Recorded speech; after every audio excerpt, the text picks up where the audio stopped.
Hi everyone. That morning the air in Soging felt just ordinary. The sun had just risen, casting warm light that illuminated the quiet streets. The residents began their daily routines, and the small markets started to bustle. However, no one knew that a great disaster was lurking. Suddenly, a powerful tremor shattered the morning's tranquility. It was as if the earth itself had begun to split apart. An incredible vibration shook every corner of the city. The streets cracked, buildings began to sway, and the sound of thunderous rumbling accompanied the screams of fear.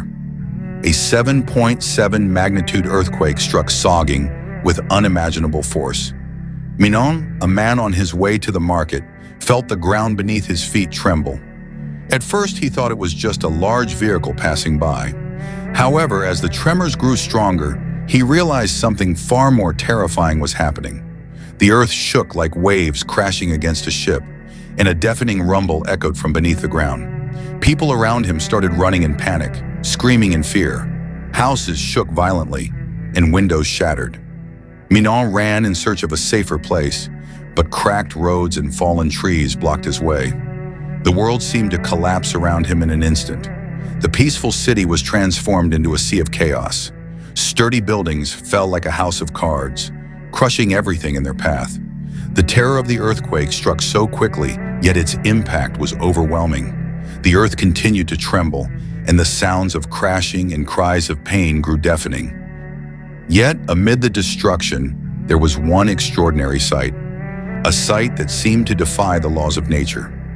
In the heart of the city, a large mosque stood tall, completely unharmed. The Alala Mosque, with its towering minaret and shining dome under the sunlight, appeared unaffected by the quake that had shaken the entire city. It was like an oasis of peace in the midst of the raging storm. Minon, still in panic, gazed at the mosque in utter astonishment. Could this mosque really be immune to the earthquake? He thought to himself. People who had been running for shelter now began to flock toward it. The mosque, seeking refuge outside, stood firm while houses had been destroyed and streets were buried under rubble. But the mosque remained untouched. No earthquake could bring it down. Outside, the panic was growing, but inside the mosque, the atmosphere was calm and serene. A sense of awe began to fill the hearts of those who witnessed this extraordinary event. Some whispered, "This must be a miracle." Others began to feel a deep sense of wonder, questioning the meaning of what was happening. But what followed next was even more astonishing. The mosque, standing tall and flawless, became the center of attention, not only for those seeking refuge, but also for the curious, those eager to understand something greater than the destruction of the earthquake itself. This was where it all began, a miracle that would change the lives of thousands in Soging, leading them down a path they had never imagined before. A path that would bring them to a great transformation in their lives, a path filled with mystery, hope, and peace. The atmosphere around the Alala Mosque stood in stark contrast to the devastated city outside the mosque's walls. The ruins of buildings covered the streets, leaving debris and thick dust hanging in the air. Yet inside the mosque, a sense of calm and peace was palpable, as though something was protecting every corner of its space. Minon, who had almost lost his bearings after the massive earthquake, stood outside the mosque, his eyes never leaving the grand structure that still stood tall. His emotions were mixed. He felt anxious, confused, and even a little scared, but there was something that drew him closer. "This can't be this mosque. It's so solid," he murmured quietly, still astonished by what he had just witnessed. Outside the mosque, a few survivors began to gather. They were torn between fear and wonder. Most had been, running in search of shelter, while others began to feel a strong urge to approach the mosque that remained standing, an inexplicable pull, as though some force was drawing them toward it. Minon walked forward, though his legs felt heavy. Several people were already outside the mosque, talking to one of the mosque's caretakers, a middle-aged man in a white robe with a reassuring smile. People began to gather, asking why this mosque had remained standing while everything around it had collapsed. "This mosque seems untouched by the earthquake," said a middle-aged woman, speaking to a man who was also standing outside the mosque. The man nodded slowly. "I don't know what happened, but it feels like this isn't a coincidence. There's something extraordinary here. Minon stood a few steps behind them, listening to the conversation. His heart raced. It felt as though there was a calling, urging him to learn more. But he didn't know what to say. Everything that had happened felt like a dream, but it was real. Something inside him began to stir with curiosity, and the fear that had once gripped him slowly faded, replaced by a strong desire to understand. A young man, seemingly no different from Minon, approached him. "You saw that too, right? The mosque is still standing strong," he said with a trembling voice, his eyes still fixed on the mosque glowing in the morning sunlight. "What does it mean? Is this a sign from God?" Minon nodded slowly, but his lips felt dry. "I don't know," he replied, "but it feels like there's something bigger here than just this earthquake." Inside the mosque, the caretakers began guiding the people seeking refuge. They invited the residents in, gave them seats, and offered whatever water they had, and food remained. Many of them began to feel something strange, as if there was peace emanating from every corner of the mosque. Those who had been overwhelmed with fear and anxiety started to feel a sense of relief as they were inside. Mustad Ibrahim, the mosque's head, known for his kindness and wisdom, stood in front of the newly arrived congregation. His face was filled with tranquility, even though his heart grieved for the disaster that had occurred. "Brothers and sisters," he said gently but firmly, "what we are experiencing right now is a test from God. But know this, in every calamity there is a lesson to be learned. We must support and care for one another, because only together can we get through this." Some of the people who listened to Ibrahim's words felt deeply moved. Those who had come seeking shelter were not only welcomed with a safe place, but also with words of comfort and hope. That soothed their souls. Some of them began to look at one another with a different feeling, as if something new was growing in their hearts. Minon stood among them, his eyes still fixed on Ustad Ibrahim. There was a calmness about this man that seemed to touch everyone present. He felt something within him beginning to change. It was as if a light was slowly illuminating his thoughts, even though he was still confused and unsure of what to do. "Do you feel what I feel?" asked the young man who had spoken with him earlier. Minon nodded slowly. "Yes, feels different. There is peace here." Meanwhile, outside the mosque, some of the residents were still trapped by their fear and confusion. Those who had just arrived at the mosque looked inside with curiosity. The mosque not only provided physical shelter, but also offered a sense of security that was hard to explain emerged here, in the midst of such immense destruction.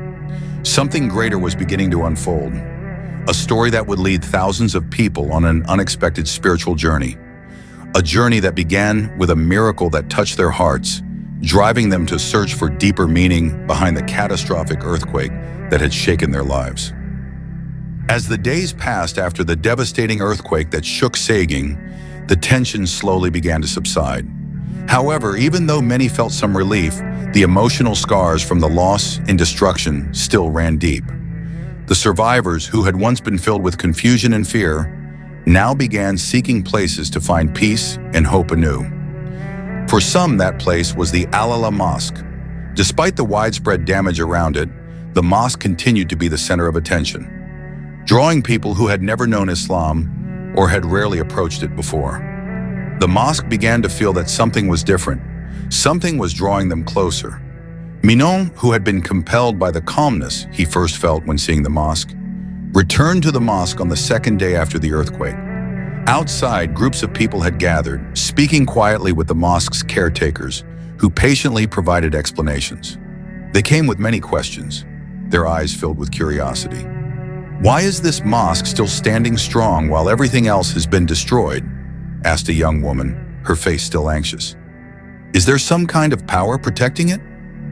Mustad Ibrahim, standing in front of them, greeted the question with a smile full of understanding. "The strength you see here does not come from stone or cement. It is a greater power, granted by God to his servants who surrender to him," he answered gently. His voice calmed everyone who heard it. Mustad Ibrahim continued, "Sometimes in our lives we are tested by various trials, but know this, behind every trial there is a lesson to be learned. This mosque stands because we always pray, asking for protection from the Almighty. But more than that, we support each other, strengthening the bonds of brotherhood. Minon stood behind, listening intently to Ibrahim's words. Something stirred in his heart. He wasn't just hearing the words. He was feeling them, deep within his soul. Throughout his life, he had always felt that something was missing, that something was lost within him. Even though he had a good life, that sense of emptiness always lingered. That day in front of the mosque that still stood amidst the disaster, Minon began to think, maybe this is what I've been looking for. Maybe I can find peace here, he thought to himself. He then approached an elderly man sitting near the mosque's door. The man appeared to be reflecting, his eyes filled with tranquility. Minon gathered the courage to speak. "Did you come here because of the earthquake?" Minon asked softly. The elderly man turned and smiled. "Yes, I came seeking shelter, but I also came to learn something deeper. This mosque is not only a refuge from physical disasters, it is a refuge for the soul. I had heard about Islam before, but now I feel that this is the right time to understand it more deeply." Minon paused for a moment, reflecting on the elderly man's words. "I feel that too," he responded. "It seems like there's something bigger than just the earthquake happening here. Something we need to understand." Day by day, more people came to the mosque. Some came to shelter from the outside destruction, while others came to seek peace from the turmoil within their hearts. All felt something drawing them to explore Islam, a religion that, although foreign to them before, now felt so close. Minon began attending the lessons held at the mosque every day. Ustaz Ibrahim patiently explained the teachings of Islam, the love and peace of God as taught by the Prophet Muhammad. All of this began to open Minton's heart to what he had been searching for. In the middle of a lesson, there was one part that deeply touched his heart. "Indeed, God is close to his servants," said Ustad Ibrahim. "Only through surrendering to him can we find true peace. There is nothing stronger than God's love." These words resonated deeply within Minton. He felt as though he had found the answer to all his confusion. He wanted to know more. He wanted to feel the peace that those who had embraced Islam before him were experiencing. Over time, those who came to the mosque began to realize that they weren't just seeking physical refuge, but also inner peace. They shared stories and experiences, supporting one another. In these difficult times, some began to feel changes within themselves, changes they had been seeking for a long time. This was where, for many, their spiritual journey began. A journey that was not just about finding shelter after the earthquake, but about discovering true peace in the religion they had embraced, a journey that would change their lives forever. Minon, who had started learning more about Islam, felt certain that this was the right path for him. Over time, he began sharing what he had learned with his friends and family, inviting them to experience the peace he had found. Many of them eventually followed his lead, embracing Islam with sincere hearts. Amidst the ruins of a devastated city, a new saga began to unfold, a story that transformed the lives of many in Singh, a story that started with a powerful earthquake, but ended with an even greater peace. The days have passed since. The great earthquake that shook Singh, its impact is still felt in every step of the lives of its people. Beyond the destruction that is still clearly visible, a great change is slowly taking place in the hearts of many. What once felt foreign and distant has now become the center of attention for many. Islam Minon, who has spent the last few weeks studying the teachings of Islam, feels like something is calling him to share the knowledge he has gained. That day, he returned to the Alala Mosque, a place that has become a safe harbor for many, not only from natural disasters, but also from the inner turmoil that plagues them. Inside the mosque, the atmosphere is livelier than ever. Many people come more frequently, not just for prayers, but also to listen to sermons or attend regular religious classes. Ustad Ibrahim, who has become a highly respected figure among the